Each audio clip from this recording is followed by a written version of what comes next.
Hi everybody, Simon Ward here again from the triathloncoach.com, and I'm back with day 3 of our video series. And today I'm going to explain the outline of the process that we use to put together the training program. So if you remember yesterday's video, I talked about how coaching is like satellite navigation, and I showed you a little diagram with the A to B. So we're still using that. So now A is where you are and B is where you're going. Now I've just chosen a race as an example of the Outlaw.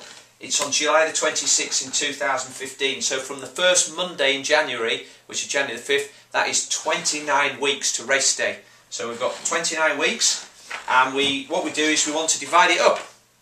So I start at the end and I work backwards to make everything fit.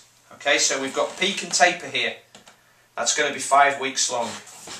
And then we've got, that gives us 24 weeks. So I've divided the remainder of the year up with 9 weeks on general conditioning, 9 weeks on specific conditioning, and 6 weeks on specific conditioning 2. And then above here I've outlined roughly what will be in each phase. So in the general conditioning I want them to stay generally fit and healthy. We're not pushing the boundaries yet, we're trying to work on being healthy, being consistent with training, ironing out any weaknesses. So if they're a poor swimmer, then we'll probably put a little bit more swimming in and a little bit less running if they're a stronger runner.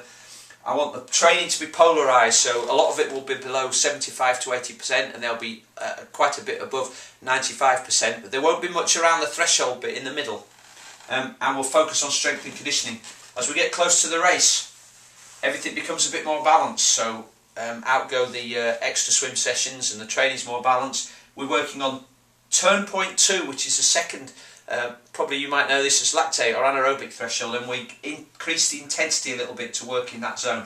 Then, closer still to the race, specific conditioning 2, we're going to be increasing the volume, particularly of the long rides and the long runs.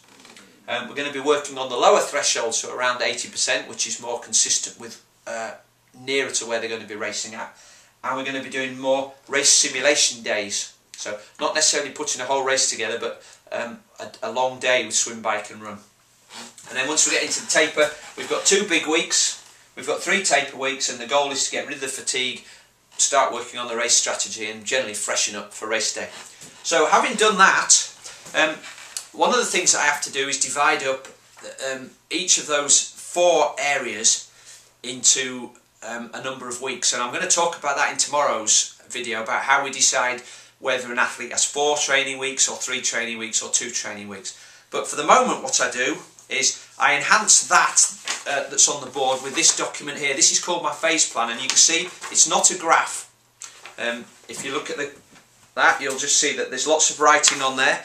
There's time schedules, there's the length of the period, and there's the race that we're aiming for and how many weeks are. And for instance, if we look at the general conditioning to start off, it'll just say first block of general conditioning, goal is not to reach peak fitness, it's just to be healthy, build a good level of fitness, focus on your weaker sports, try to average 8 to 10 hours a week with regularity and not to miss any sessions. Make sure you're getting into the gym. So it's explained in words. If they want a graph as well, then I can provide them with that, but of course who knows whether we're going to be able to meet those numbers in a couple of months' time. Things can change.